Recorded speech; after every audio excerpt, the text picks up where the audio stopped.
ഇന്നത്തെ ചിക്കു സ്റ്റൈലിന്റെ പുതിയൊരു വീഡിയോയിലോട്ട് എല്ലാവർക്കും സ്വാഗതം. നമ്മുടെ വീഡിയോ കാണുന്ന എല്ലാവരും ഹാപ്പി ആയിട്ടിരിക്കുന്നു എന്ന് വിശ്വസിച്ചുകൊണ്ട് നമുക്ക് ഇന്നത്തെ വീഡിയോയിലോട്ട് കിടക്കാട്ടോ.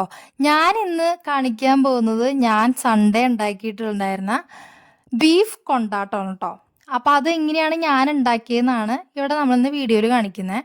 അപ്പം അതിനായിട്ട് ഞാനൊരു പാൻ ചൂടാക്കി അതിലോട്ട് എണ്ണയൊക്കെ ഒഴിച്ച് കൊണ്ടാട്ടത്തിന് വേണ്ടിയിട്ടുള്ള നമ്മുടെ ഉണക്കമുളക് കീറി ഇട്ടിട്ടിരിക്കുകയാണ് കേട്ടോ. ഇനി ഞാൻ കുനുകുനാന്ന് അരിഞ്ഞ് സെറ്റാക്കി വെച്ചിട്ടുള്ള നമ്മുടെ വെളുത്തുള്ളി, പിന്നെ നീളൻ അരിഞ്ഞ് വെച്ചിട്ടുള്ള നമ്മുടെ ഇഞ്ചിയും ഇതിലോട്ട് ആഡ് ചെയ്യണേ. അങ്ങനെ അതെല്ലാം ഒന്ന് സെറ്റായി വരുമ്പോഴത്തേനും കീറി വെച്ചിരിക്കുന്നത് നമ്മുടെ മുളക്, അത് മങ്ങാടി മുളകാണ്, പച്ചമുളക്, അതും കൂടെ അങ്ങ് നന്നായിട്ട് ആഡ് ചെയ്യാണ്. ഇനി ഇതിലോട്ട് അല്പം കറിവേപ്പില. അപ്പം ഇനിയാണ് ഇമ്പോർട്ടൻ്റ് ആയിട്ടുള്ള കാര്യം, സവോള ആഡ് ചെയ്യുകയാണെന്നുണ്ടെങ്കിൽ അത്ര രുചി കിട്ടില്ല കേട്ടോ. ഇപ്പം ചെറുള്ളി ഇല്ല എന്നുള്ള ഘട്ടത്തിലാണെങ്കിൽ സവോള ആഡ് ചെയ്യാം. അപ്പം നമ്മളിവിടെ ചെറുള്ളിയാണ് എടുത്തിരിക്കുന്നത്. അടുത്തതായിട്ട് ഞാൻ ചെറുള്ളിയും കൂടെ ആഡ് ചെയ്ത് ഇനി ഇതൊന്ന് മൂപ്പ് സെറ്റായതിന് ശേഷം നമുക്കിനി മസാലകളൊക്കെ ആഡ് ചെയ്യാം കേട്ടോ. ഇതൊന്ന് സെറ്റായി മൂത്ത് വരുന്നുണ്ട്. ഇനി ഇതിലോട്ട് നമുക്ക് അല്പം മഞ്ഞൾപ്പൊടി ആഡ് ചെയ്യാം. ഇനി കുറച്ച് കൊത്തുമുളക്, ഇടിച്ച മുളക് എന്നൊക്കെ പറയുന്ന സംഭവം, അതാണ് ഞാൻ ആഡ് ചെയ്യുന്നത് കേട്ടോ.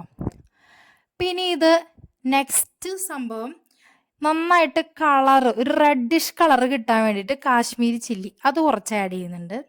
അവസാനം കുറച്ച് മസാലയും ആഡ് ചെയ്ത് നമ്മളുടെ ബീഫ് കൊണ്ടാട്ടത്തിനുള്ള മസാല ഇവിടെ ഏകദേശം റെഡി ആയിട്ടിരിക്കുകയാണ് കേട്ടോ. അപ്പം ഇതാണ് മസാലയുടെ ഒരു സെറ്റപ്പ്. ഇനി അതിലോട്ട് നമ്മൾ വേവിച്ച് വെച്ചിരിക്കുന്ന നമ്മുടെ ബീഫിനെ അങ്ങോട്ട് ഇടാൻ പോവാണ് കേട്ടോ. അപ്പം മസാലയാണ് ഇപ്പിട്ടത്. ഇനി നമുക്ക് കുറച്ച് പെപ്പറും കൂടി ഇടാം.